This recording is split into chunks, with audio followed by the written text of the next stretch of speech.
ಆತ್ಮೀಯ ವಿದ್ಯಾರ್ಥಿಗಳೇ,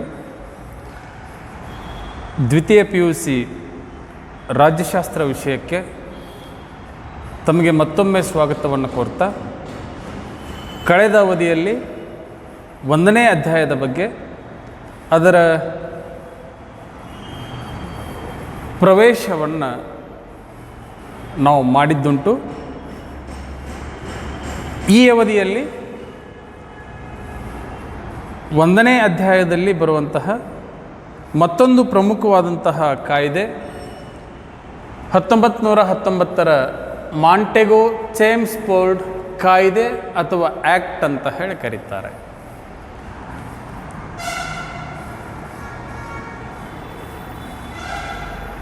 ನಾನು ಆಗಲೇ ಹೇಳಿದ ಹಾಗೆ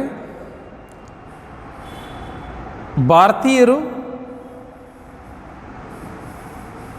ಸ್ವಾತಂತ್ರ್ಯ ಪಡೆಯುವಂತಹ ಉದ್ದೇಶವನ್ನು ಇಟ್ಕೊಂಡು ಬ್ರಿಟಿಷ್ ಸರ್ಕಾರದ ಮೇಲೆ ಹಲವಾರು ಒತ್ತಡಗಳನ್ನು ತಂದಿದ್ದರ ಪರಿಣಾಮ ಬ್ರಿಟನ್ ಸರ್ಕಾರ ಭಾರತಕ್ಕೆ ಮತ್ತು ಭಾರತೀಯರ ಓಲೈಕೆಗಾಗಿ 4 ಪ್ರಮುಖವಾದಂತಹ ಕಾಯ್ದೆಗಳನ್ನು ಜಾರಿಗೆ ತರಲಿಕ್ಕೆ ಪ್ರಯತ್ನವನ್ನು ಮಾಡ್ತು.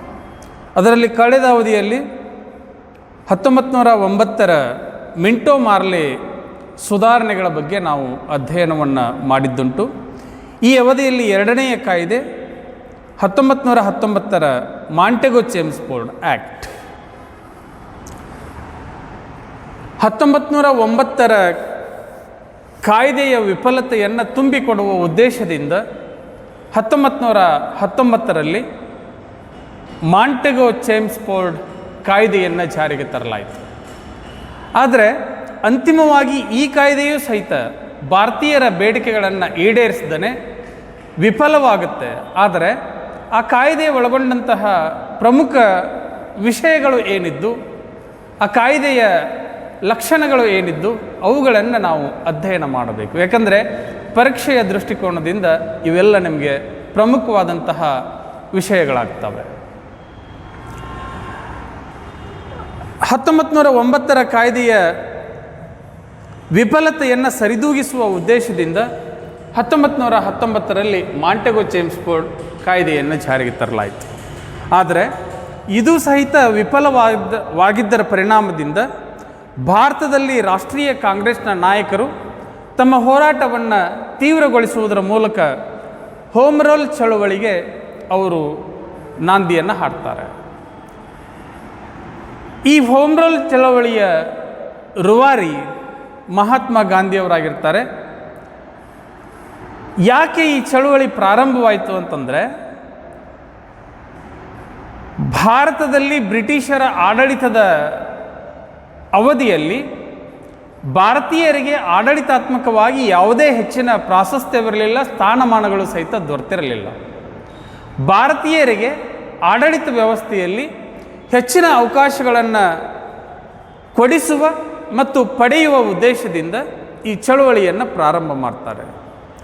ಇದರ ಜೊತೆಗೆ ಭಾರತೀಯರ ಬಹುದಿನದ ಬೇಡಿಕೆ ಏನಾಗಿತ್ತು ಅಂತಂದರೆ, ತಮ್ಮ ಸ್ವಯಂ ಸರ್ಕಾರವನ್ನು ಸ್ಥಾಪನೆ ಮಾಡಿಕೊಳ್ಳುವುದಾಗಿತ್ತು. ಇದರ ಅರ್ಥ ಭಾರತ ಸ್ವತಂತ್ರಗೊಳ್ಳಬೇಕಾಗಿತ್ತು, ಸ್ವಯಂ ಸರ್ಕಾರವನ್ನು ಸ್ಥಾಪನೆ ಮಾಡಬೇಕಾಗಿತ್ತು. ಆ ಉದ್ದೇಶದಿಂದ ಈ ಚಳುವಳಿಗಳು ಪ್ರಾರಂಭವಾಗ್ತವೆ. ಹೀಗೆ ಚಳುವಳಿ ತೀವ್ರ ರೂಪವನ್ನು ಪಡೆದಂತಹ ಸಂದರ್ಭದಲ್ಲಿ ಬ್ರಿಟನ್ ಸರ್ಕಾರ ಅಂದಿನ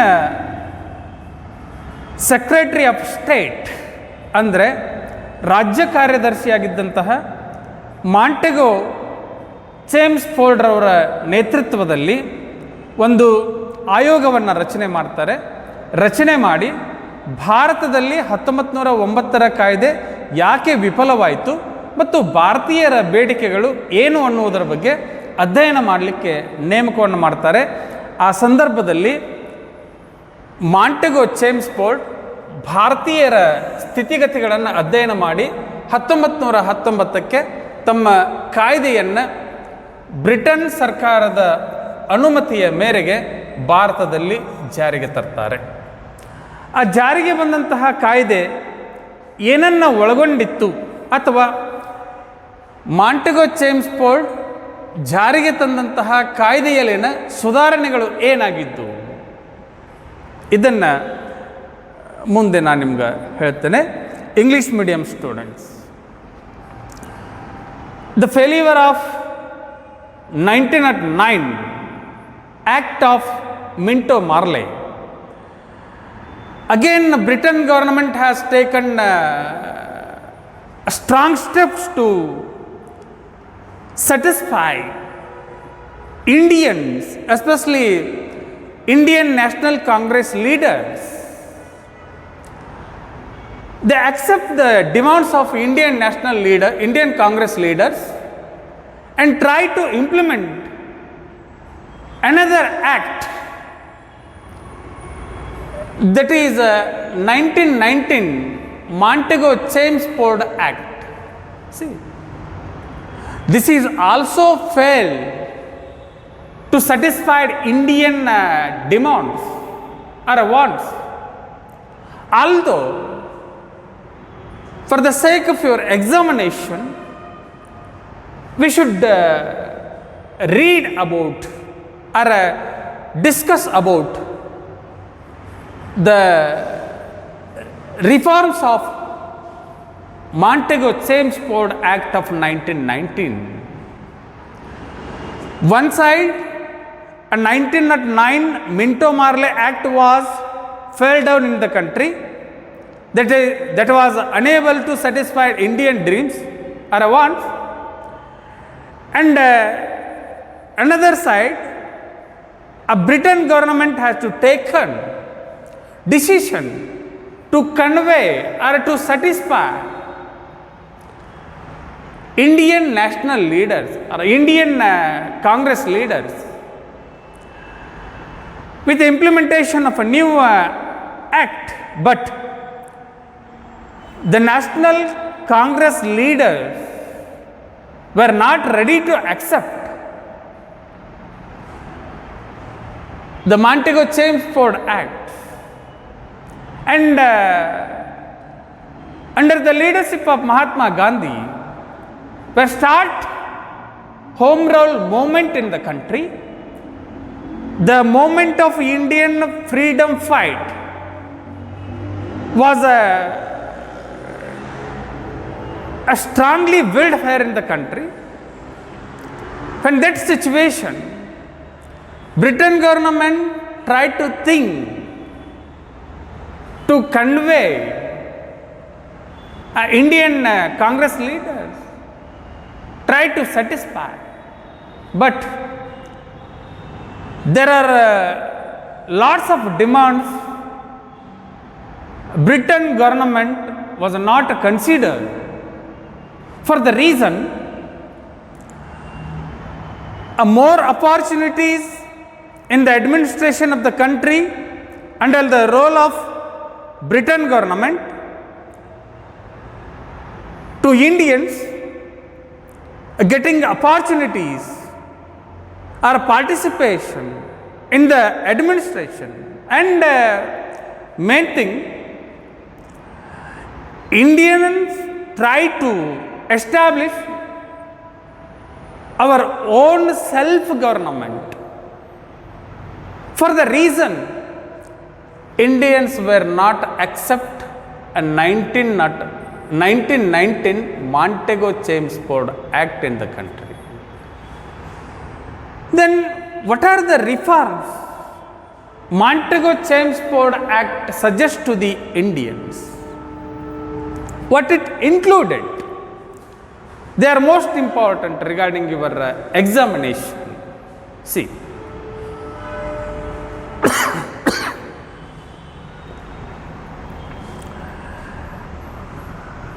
here I explain one by one after completion of Kannada explanation. ಮೊದಲನೆಯ ಸುಧಾರಣೆ ಏನು ಹೇಳ್ತು ಅಂತಂದರೆ, ಮಾಂಟೆಗೊ-ಚೆಮ್ಸ್ಫೋರ್ಡ್ ಕಾಯ್ದೆ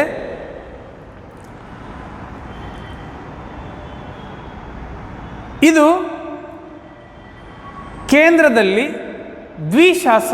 ದ್ವಿಶಾಸಕಾಂಗ ವ್ಯವಸ್ಥೆಯನ್ನು ಜಾರಿಗೆ ತರುವುದರ ಬಗ್ಗೆ ಮಾತನಾಡುತ್ತೆ. ಕೇಂದ್ರದಲ್ಲಿ ದ್ವಿಶಾಸಕಾಂಗ, ಆ ಎರಡು ಶಾಸಕಾಂಗಗಳು ಯಾವುವು ಅಂತಂದರೆ, ಒಂದನೇದ್ದು ಕೇಂದ್ರೀಯ ಶಾಸಕಾಂಗ ಸಭೆ, ಸೆಂಟ್ರಲ್ ಲೆಜಿಸ್ಲೇಟಿವ್ ಅಸೆಂಬ್ಲಿ. ಎರಡನೇದ್ದು ಕೌನ್ಸಿಲ್ ಆಫ್ ಸ್ಟೇಟ್ಸ್, ಅಂದರೆ ರಾಜ್ಯಗಳ ಮಂಡಳಿ. ಇದು 60 ಜನ ಸದಸ್ಯರಿಂದ ಕೂಡಿತ್ತು. ಅದರ ಜೊತೆಗೆ ಪ್ರಾಂತಗಳ ಹಂತದಲ್ಲಿ ಏಕಸದಸ್ಯ ಅಥವಾ ಏಕಶಾಸಕಾಂಗ ವ್ಯವಸ್ಥೆಯನ್ನು ಜಾರಿಗೆ ತರಲಾಯಿತು. ಅದು 144 ಜನ ಸದಸ್ಯರನ್ನು ಒಳಗೊಂಡಿತ್ತು. ಜೊತೆಗೆ ಮತ್ತೊಂದು ಸುಧಾರಣೆ, ಮೂರನೇ ಸುಧಾರಣೆ ಏನು ಹೇಳಿದರು ಅಂತಂದರೆ, ಕೇಂದ್ರ ಸರ್ಕಾರ ಅಧಿಕಾರದ ವಿಷಯದಲ್ಲಿ ಬಹಳಷ್ಟು ಪ್ರಬಲವಾಗಿತ್ತು ಮತ್ತು ಇಡೀ ದೇಶವನ್ನೇ ತನ್ನ ಕೈವಶದಲ್ಲಿ ಇಟ್ಟುಕೊಂಡಂತಹ ಅಧಿಕಾರವನ್ನು ಅದು ಪಡೆದುಕೊಂಡಿತ್ತು. ನಾಲ್ಕನೆಯ ವಿಷಯ, ಪ್ರಾಂತೀಯ ವಿಷಯಗಳನ್ನು, ಅಂದರೆ ಪ್ರಾಂತೀಯ ಆಡಳಿತಾತ್ಮಕ ವಿಷಯಗಳನ್ನು 2 ಬಗೆಯಾಗಿ ವಿಭಾಗ ಮಾಡಿದ್ರು. ಒಂದು ಕಾಯ್ದಿರಿಸಿದ ವಿಷಯಗಳು ಅಂತ ಹೇಳಿ, ರಿಸರ್ವ್ಡ್ ಸಬ್ಜೆಕ್ಟ್ಸ್ ಅಂತ ಹೇಳಿ ಕರಿತೀವಿ, ಅವು 28 ವಿಷಯಗಳು. ಎರಡನೇದ್ದು ಟ್ರಾನ್ಸ್ಫರೇಬಲ್ ಸಬ್ಜೆಕ್ಟ್ಸ್ ಅಂತ ಹೇಳಿ ಕರಿತೀವಿ, ಅಂದರೆ ವರ್ಗಾಯಿಸಲ್ಪಡುವ ವಿಷಯಗಳು. ಇವು 22 ವಿಷಯಗಳು. ಇವು ಕಾಯ್ದಿರಿಸಿದ ವಿಷಯಗಳು 28, ವರ್ಗಾಯಿಸಲ್ಪಡುವಂತಹ ವಿಷಯಗಳು 22. ಅಂದರೆ ಇದನ್ನು ಕೇಂದ್ರ ಮತ್ತು ರಾಜ್ಯ ಎರಡೂ ಸರ್ಕಾರಗಳು ಇವುಗಳನ್ನು ಬಳಕೆ ಮಾಡಿಕೊಳ್ಳಬೇಕಾಗಿತ್ತು. ಇದು ಕೇಂದ್ರ ಸರ್ಕಾರಕ್ಕೆ ಸಂಬಂಧಪಟ್ಟಂತೆ ಕಾಯ್ದಿರಿಸಿದಂತಹ ವಿಷಯಗಳು ನಿಶ್ಚಯವಾಗಿತ್ತು. ಅದರ ಜೊತೆಗೆ 5ನೆಯ ಮತ್ತೊಂದು ಪ್ರಮುಖ ಸುಧಾರಣೆ ಏನು ಅಂತಂದರೆ, ಈ ಕಾಯ್ದೆಯಿದ್ದು ಒಟ್ಟಾರೆ 6 ಜನ ಗವರ್ನರ್ ಜನರಲ್ಗಳು ಭಾರತವನ್ನು ಆ ಸಂದರ್ಭದಲ್ಲಿ ಆಳ್ತಾ ಇದ್ದರು. ಅದರಲ್ಲಿ 3 ಜನ ಗವರ್ನರ್ ಜನರಲ್ಗಳನ್ನು ಭಾರತೀಯ ಸಮುದಾಯದಿಂದ ಆಯ್ಕೆ ಮಾಡಬೇಕು ಅಂತ ಹೇಳಿ ಈ ಕಾಯ್ದೆ ಸೂಚಿಸಿತ್ತು. ಕೊನೆಯದಾಗಿ ಮತ್ತೆ ಮಾಂಟೆಗೋ ಚೇಮ್ಸ್ಫೋರ್ಡ್ ಆ್ಯಕ್ಟ್ ಏನು ತಪ್ಪನ್ನು ಮಾಡಿತು ಅಂತಂದರೆ, 1909ರ ಕಾಯ್ದೆಯಲ್ಲಿ ಮಾರ್ಲೆ ಮಿಂಟೋ ಸೂಚಿಸಿದಂತಹ ಮುಸ್ಲಿಮರಿಗೆ ಪ್ರತ್ಯೇಕ ಮತದಾನದ ವ್ಯವಸ್ಥೆ, ಇದನ್ನು ಮತ್ತೊಮ್ಮೆ ಈ ಕಾಯ್ದೆ ಪ್ರತಿಪಾದಿಸಿದ ಪರಿಣಾಮದಿಂದ 1919ರ ಮಾಂಟೆಗೋ ಚೇಮ್ಸ್ಫೋರ್ಡ್ ಆ್ಯಕ್ಟ್ ಮತ್ತೆ ಭಾರತದಲ್ಲಿ ಜಾರಿಯಾಗಲಿಕ್ಕೆ ವಿಫಲವಾಯಿತು. ಯಾಕಂದರೆ 1909ರಲ್ಲಿ ಸೂಚಿಸಿದಂತಹ ಮುಸಲ್ಮಾನರಿಗೆ ಪ್ರತ್ಯೇಕ ಮತಾಧಿಕಾರದ ವಿಷಯವನ್ನು ಗಾಂಧೀಜಿಯವರು ತೀವ್ರವಾಗಿ ವಿರೋಧ ಮಾಡಿದ್ರು. ಈ ಕಾಯ್ದೆ ಮತ್ತೆ ಆ ವಿಷಯವನ್ನು ಇಲ್ಲಿ ಉಚ್ಚರಿಸಿದಾಗ ಮತ್ತೆ ಗಾಂಧೀಜಿಯವರು ಜೊತೆಗೆ ಭಾರತದ ರಾಷ್ಟ್ರೀಯ ಕಾಂಗ್ರೆಸ್ನ ನಾಯಕರು ಇದನ್ನು ತೀವ್ರವಾಗಿ ವಿರೋಧ ಮಾಡಿದ್ದರ ಪರಿಣಾಮದಿಂದ ಈ ಕಾಯ್ದೆ ಮತ್ತೆ ಭಾರತದಲ್ಲಿ ಜಾರಿ ಆಗಲಿಲ್ಲ. ಇದು 1919ರ ಮಾಂಟೆಗೋ ಚೇಮ್ಸ್ಫೋರ್ಡ್ ಆ್ಯಕ್ಟ್ ಅಥವಾ ಕಾಯ್ದೆ ಮತ್ತು ಅದರ ಸುಧಾರಣೆಗಳು. ಇದನ್ನು ನಿಮಗೆ ಎಕ್ಸಾಮಿಗೆ, ಪರೀಕ್ಷೆಗೆ 5 ಮಾರ್ಕಿಗೆ ಕೇಳಬಹುದು. ಅದಕ್ಕೆ ಈ 6 ವಿಷಯಗಳನ್ನು ಚೆನ್ನಾಗಿ ತಾವು ಜ್ಞಾಪಕದಲ್ಲಿ ಇಟ್ಕೊಳ್ಳಬೇಕು. English medium students, reforms of 1919 Montego Chelmsford Act. The first reform is the act was provided at a center bicameralism. Bicameralism, it means dual legislature government. The House of Government is It consists, bicameralism, it consists. CLA, it means Central Legislative Assembly. Second one, CS, it means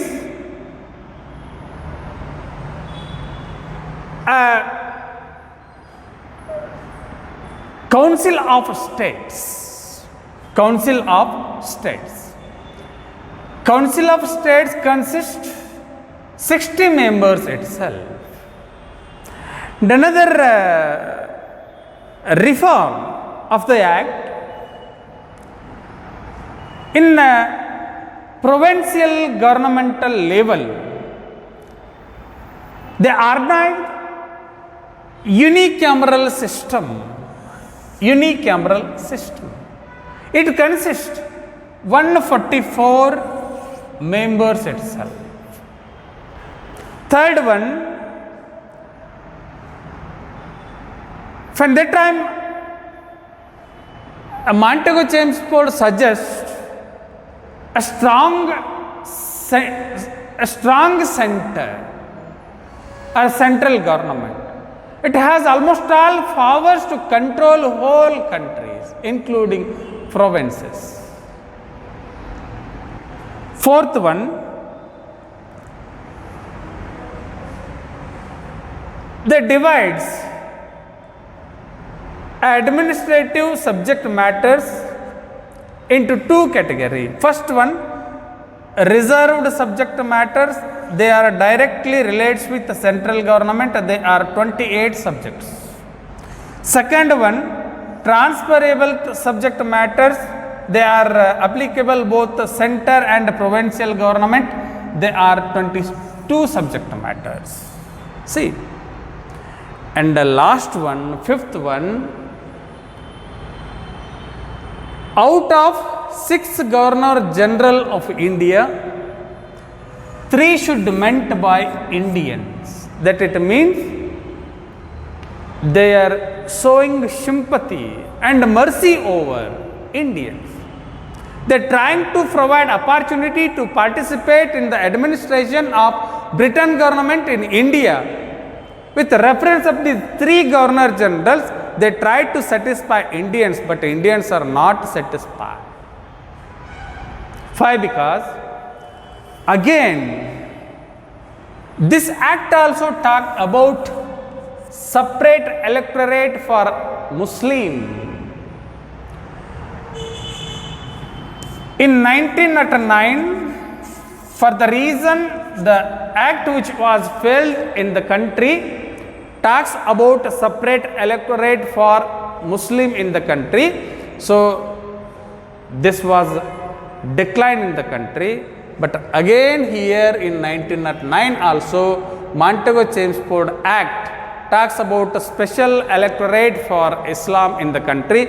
So it gives us more wide area, big area to fight against Britishmen in the country.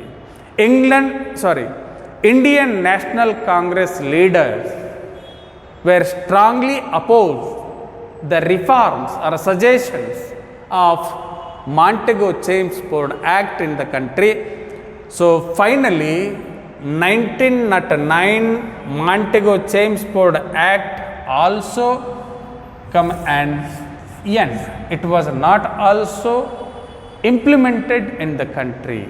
This is only reforms of Montego Chelmsford in our country. Who is Montego Chelmsford?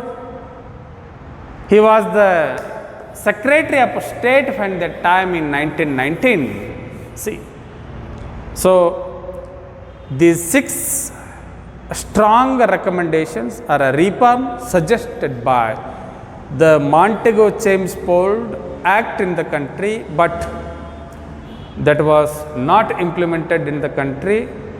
So for the reason your forthcoming examination, you should keep in your mind some chances there for asking a question write a reforms of Montego Chelmsford Act for 5 marks. So for the reason, just you keep in your mind and shall continue the discussion about first chapter in the next class. Thank you. ಇಷ್ಟು ವಿಷಯಗಳ ಜೊತೆಗೆ ಈ 1919ರ ಕಾಯ್ದೆಯನ್ನು ನಾನು ಇಲ್ಲಿಗೆ ಮುಕ್ತಾಯಗೊಳಿಸ್ತೇನೆ. ಮುಂದಿನ ವಿಷಯವನ್ನು ಮತ್ತೆ ಮುಂದಿನ ಅವಧಿಯಲ್ಲಿ ಚರ್ಚೆ ಮಾಡೋಣ ಅಂತ ಹೇಳ್ತಾ ಈ ಅವಧಿಯನ್ನು ಇಲ್ಲಿಗೆ ಮುಕ್ತಾಯಗೊಳಿಸ್ತೇನೆ. ನಮಸ್ಕಾರ.